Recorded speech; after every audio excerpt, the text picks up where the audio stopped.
The first tactic that you could definitely use, and it's a very good introduction, is to feint weakness. It's feinting weakness. The reason why feinting weakness is so important is because it is when you feint weakness, people will lower their guard. People won't come at you at full force. People will leave themselves vulnerable for counterattacks. So when you feint weakness with a guy, what's the guy's gonna say? Yo, I got this girl. You know, look at her, she's texting me back. Look at her, she commented on my status. She's on my dick, you know. Feinting weakness is playing to your femininity. It's saying, I cannot resist you. I want you to be mine. What tends to happen is that when you play the little girl that loves the guy, and then you back off, the guy's gonna think that he had control, and now he doesn't. It's one thing not having control and losing control. You don't feel what you gain. It's one thing feeling the control, enjoying the control of having an emotional control over a woman, and then being taken away. It's kind of like living. You didn't mind not living, but because you're alive, you mind being dead. Same thing. Another one is being inconsistent. Number 2, being inconsistent. This means that they won't know what to expect. Don't be reliable. Be contradicting. What I mean by being inconsistent is when you're inconsistent, people can't figure you out. When you're inconsistent, you frustrate people. When you're inconsistent, people are always trying to understand you. You see, and that's where you want to get, because when you are attracted to someone, you have some element of fear. You have an element of fear because you don't know if you're going to offend them. You don't want to lose their validation. It's valuable to you. You're walking on eggshells. So by being inconsistent with a man, you don't make him relax. You don't make him like say, yeah, I have her now. You know, you make him think like, what the fuck is up with her? I thought she liked me.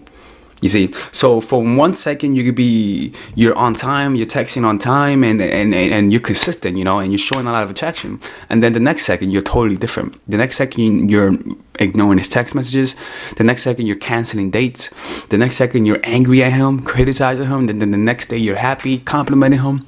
It's that inconsistency that makes him say what's going to happen tomorrow. Now, if you provide some form of pleasure, emotional pleasure, through some of the tactics I'm going to be using, or physical pleasure, he'll stick around. Trust me, he'll barrel through a lot of this shit. So the other way is through insinuation, again, to get in his head. And once you get in his head, I'm going to show you how to manipulate once you're inside his head, because there's a certain way to do it. So insinuation is a subtle attack at his insecurity. Now, for example, you could touch me here, right, and it won't hurt. You go like that, right, it won't hurt, right? But let's say that there's a scar there. It's scar, right? Because it's a scar, I don't have to go like that to hurt you. All I have to do is just accidentally graze over it. And what's gonna happen? Oh shit, fuck, what the fuck, there's a scar right here. What the fuck, what are you doing? What are you touching that? So a scar for a man is an insecurity.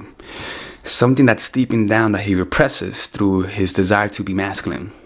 So insinuation is insinuating to him that he lacks the masculinity that is required to attract you. Insinuation will make the man feel insecure, and as a result, if done right, will have him chasing for your validation. So how is this done? First of all, I made a video on that on Amazon. You can see the link. It's called The Power of Insinuation. Okay, but the second thing, you insinuate through being subtle. For example, saying that if he's a masculine guy, saying that you love guys who are not mad. For example, if he's black, tall and black, right, and you say, I love guys like Leonardo DiCaprio, they just look so sexy. Anyways, and change your topic. I talk about this all the time, but for those who don't know about this, I'm doing it for them. So you talk about someone you find attractive, and he knows he doesn't look like that guy, and then you change the topic. Why is this important?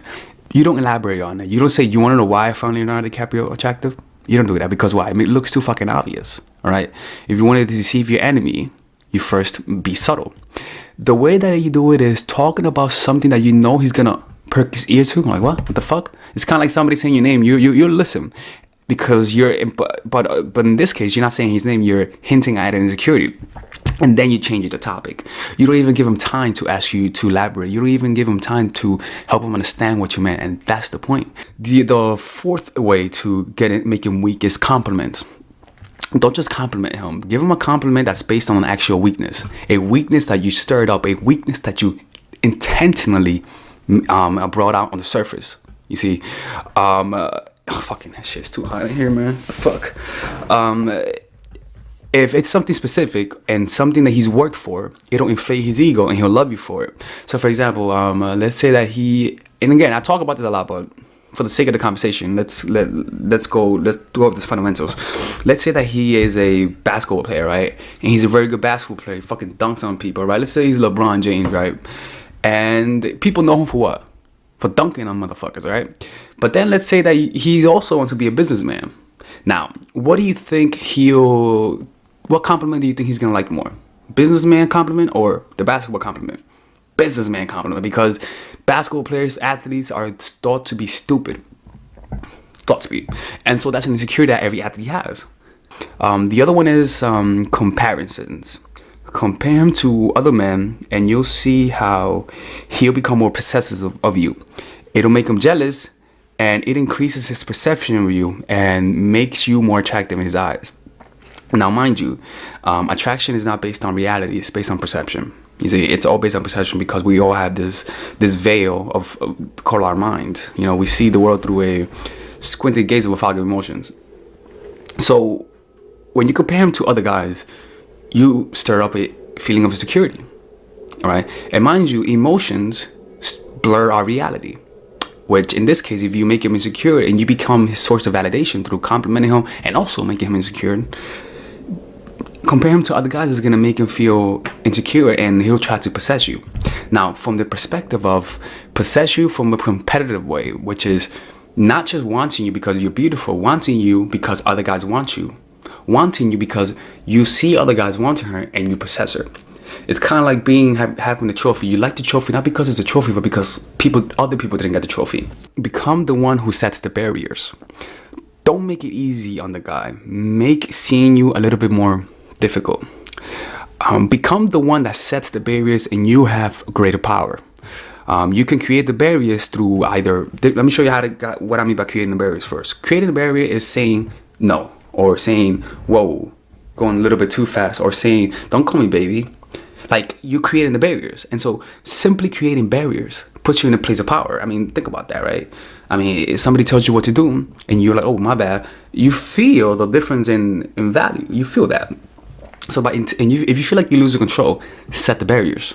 Tell them no.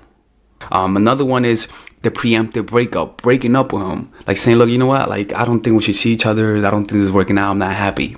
Setting the barrier. Another one is, like, for example, like when you know it's raining and there's a thunderstorm, tell them, hey, I'm alone. Come over and hang out. Intentionally ask him to hang out during difficult times.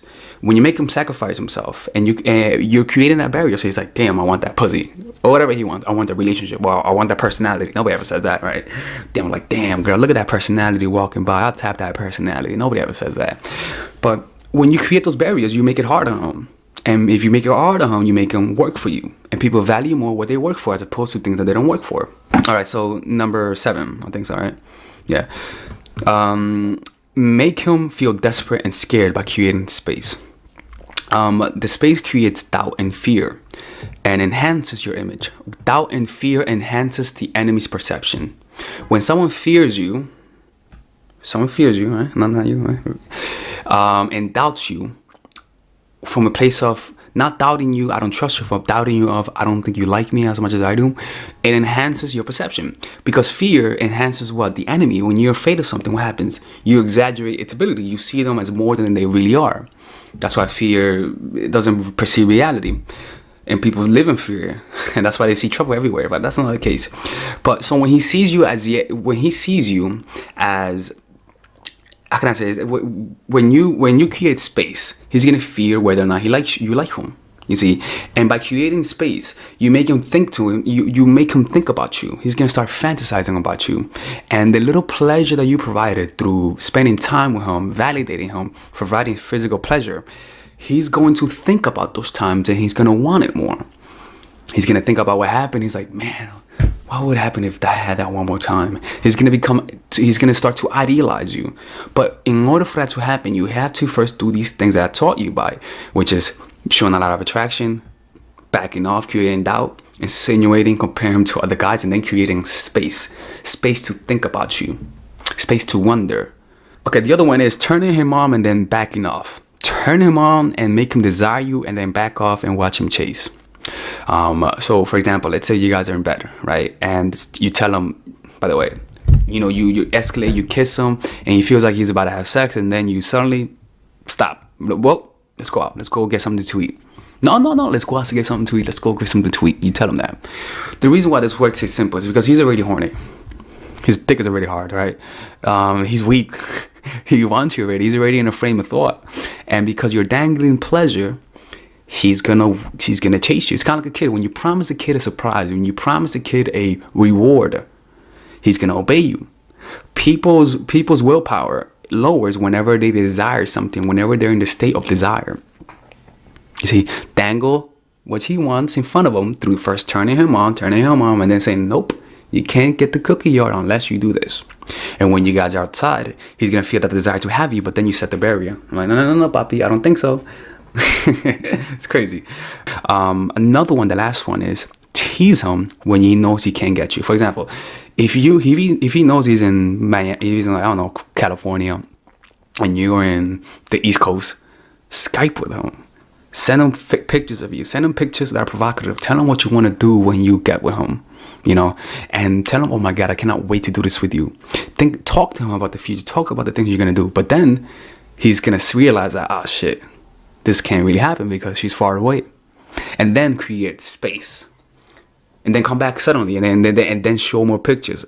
Turn them on. And then back off again. What's really going to work here is not the fact that you show him the picture. It's the fact that he cannot go through the screen and touch you. That's the thing. It's the teasing part. All right, ladies. So finally, I have released my second course for women, which is natural chemistry. This course is a 5-week course. 5-week course where every week you're going to get a new set of videos based on specific issues. This course is all about how to create and maintain the attraction in any man. This will help you create love. This will help you deepen the love with your man. This is not about manipulation. This is not about playing games. This is genuine, natural chemistry. No more short-term partners. No more being fooled. Why? Because I will reveal to you not only how to create attraction in the first week, but also how to understand male nature, how to understand their tricks, how to prevent from being too attached, signs that he's the wrong guy, signs that he's a narcissist, signs that he's a mama's boy, signs that he's an emotionally available guy, emotionally unavailable guy. We go over everything. We go over this third week, setting boundaries. We go over the third week, controlling your emotions, right? Setting boundaries, fourth week. Fifth week, embracing your masculine and the feminine, right? And on top of that, I have over 10 different bonuses. 10 different bonuses, my Lord have mercy, right? With a money back guarantee. The bonus are: 1, the natural chemistry, over 10 hours of content, right? The breakup formula, how to deal with a breakup, right? The connecting with your man, right? Establishing a life of abundance, social mastery, understanding your dark side, the goal setting seminar, which is about how to set and achieve goals, practical mastery that will teach you how to master anything, the laws of human nature. I have a book club for the laws of human nature with over 4 hours of content, right? The transformational seminar in a pocket, which is my mindfulness seminar, and the Chase audiobook. This originally is $1,800, but you get it starting at $97, ladies and gentlemen, right? $97. We have different packages, but all of this starts at $97. And you know what? You can check it out for free if you want.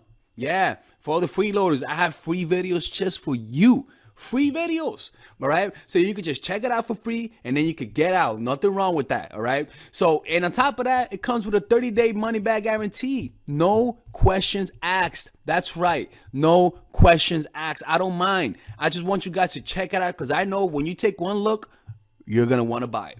I can promise you. Just like my other course, the psychological game of attraction, it was a hit. You're gonna love this one. This one is not about manipulation. This is genuine natural chemistry. Order it now. All right. I'll see you guys inside. Peace out.